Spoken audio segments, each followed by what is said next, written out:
Tuhan bersamamu dan bersama rohmu. Inilah Injil Tuhan kita Yesus Kristus menurut Markus. Dimuliakanlah Tuhan. Pada suatu hari, serombongan orang Farisi dan beberapa ahli Taurat dari Yerusalem datang menemui Yesus. Mereka melihat bahwa beberapa orang muridnya makan dengan tangan najis, yaitu dengan tangan yang tidak dibasuh. Sebab orang-orang Farisi, seperti orang-orang Yahudi lainnya, tidak makan kalau tidak melakukan pembasuhan tangan dengan saksama, karena mereka berpegang pada adat istiadat nenek moyang mereka, dan kalau pulang dari pasar, mereka juga tidak makan kalau tidak lebih dahulu membasuh dirinya. Banyak warisan lain lagi yang mereka pegang, umpamanya hal mencuci cawan, kendi, bejana perunggu, serta tempat pembaringan. Karena itu orang-orang Farisi dan ahli-ahli Taurat bertanya kepadanya, "Mengapa murid-muridmu tidak hidup menurut adat istiadat nenek moyang kita, tetapi makan dengan tangan najis?" Jawabnya kepada mereka, "Tepatlah nubuat Yesaya tentang kamu, hai orang-orang munafik. Seperti ada tertulis, bangsa ini memuliakan aku dengan bibirnya, padahal hatinya jauh dari aku. Percuma mereka beribadah kepadaku, sedangkan ajaran yang mereka ajarkan ialah perintah manusia.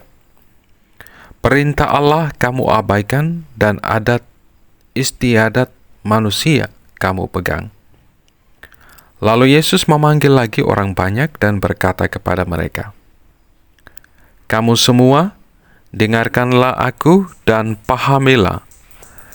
Tidak ada sesuatu pun dari luar seseorang yang masuk ke dalam dirinya dapat menajiskannya, melainkan hal-hal yang keluar dari dalam diri seseorang, itulah yang menajiskannya.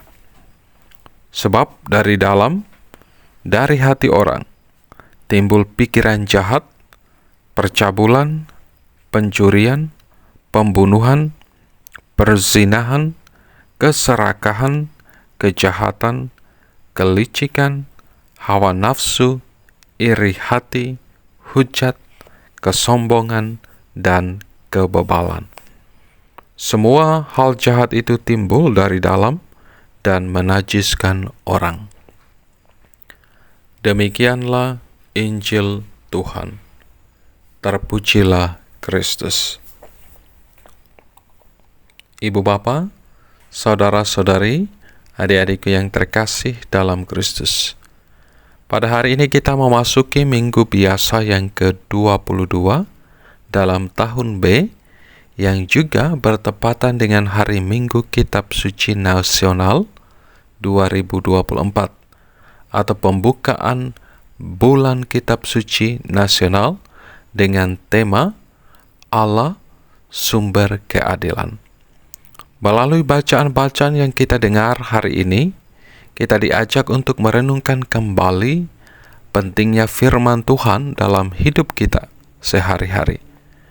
Dengan mencintai kitab suci, kita akan semakin mengenal dan juga mencintai dan mengimani Tuhan kita Yesus Kristus, yang adalah Tuhan dan Guru dalam seluruh hidup, dalam seluruh tugas perutusan kita setiap hari. Santo Hieronymus menegaskan, barang siapa tidak mengenal kitab suci, ia tidak mengenal Kristus. Saudara-saudari, adik-adik, ibu bapa yang terkasih dalam Kristus, bacaan-bacaan suci yang disajikan kepada kita sekalian pada hari Minggu biasa ke-22 hari ini menuntun kita untuk tidak hanya menjadi pendengar sabda, tetapi juga pelaksana-pelaksana sabda Allah, sehingga hidup kita secara pribadi mencerminkan kasih dan kebenaran Allah. Dalam perikop Injil yang kita dengar bersama pada hari ini, saya mengajak kita sekalian untuk merenungkan dua hal berikut ini. Pertama, kesucian datang dari hati.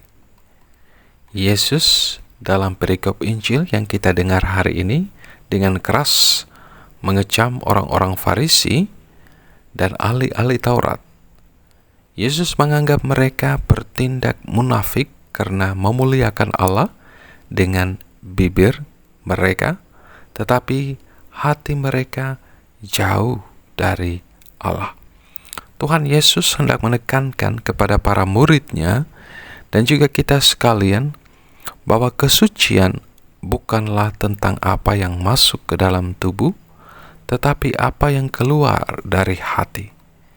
Pikiran, kata-kata, dan tindakan kita adalah cerminan dari apa yang ada dalam hati kita. Oleh karena itu, kita dipanggil untuk membersihkan hati kita dari segala niat yang buruk seperti kebencian, iri hati, dan kesombongan. Apa yang keluar dari seseorang, itulah yang menajiskannya.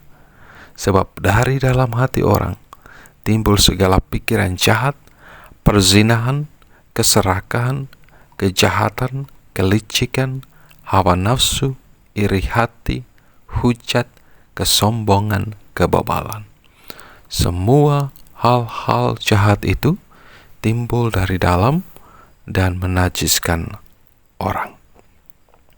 Dalam konteks Minggu Kitab Suci Nasional, kita diajak untuk membiarkan firman Allah menembus hati kita untuk membaharui, membersihkan, dan menguduskan seluruh hidup kita. Hal kedua yang saya mau ajak kita refleksikan bersama pada hari Minggu ini adalah membawa firman dalam aksi nyata. Firman Tuhan tidak hanya untuk didengar dan direnungkan, tetapi juga untuk dihidupi dalam tindakan kita sehari-hari. Kita diundang untuk menjadi pelaku firman, yang berarti mengaplikasikan ajaran Kristus dalam setiap aspek kehidupan kita. Dengan memulai Minggu Kitab Suci Nasional, kita diundang untuk tidak hanya membaca kitab suci, tetapi juga menerapkannya dalam kehidupan keluarga, pekerjaan, dan komunitas kita. Melalui tindakan kasih dan pelayanan kita menunjukkan bahwa firman Tuhan itu hidup dan aktif dalam diri kita. Saudara, saudari, adik-adik, ibu bapak yang terkasih dalam Kristus, marilah kita terus berusaha menghidupi firman Tuhan dalam setiap aspek kehidupan kita. Mari kita tidak hanya berhenti pada pembacaan dan perenungan, tetapi melangkah lebih jauh dengan menerapkannya dalam tindakan nyata. Dalam semangat Minggu Kitab Suci Nasional ini, kiranya kita semakin diteguhkan untuk menjadi pelaksana sabda Allah yang membawa terang dan kasih Allah dimanapun kita berada.